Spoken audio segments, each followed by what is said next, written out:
But a 2000 Chevy Silverado with a broken door handle.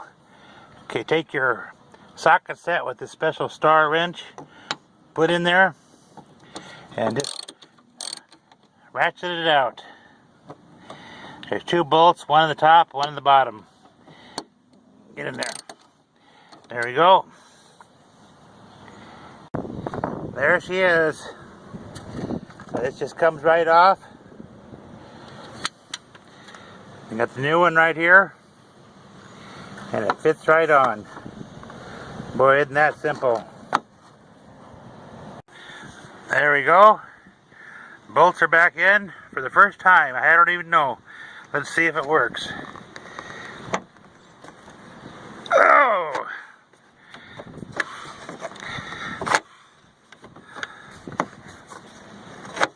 I guess not.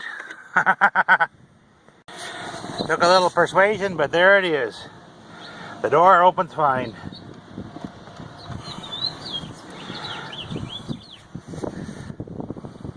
Well, thanks for watching.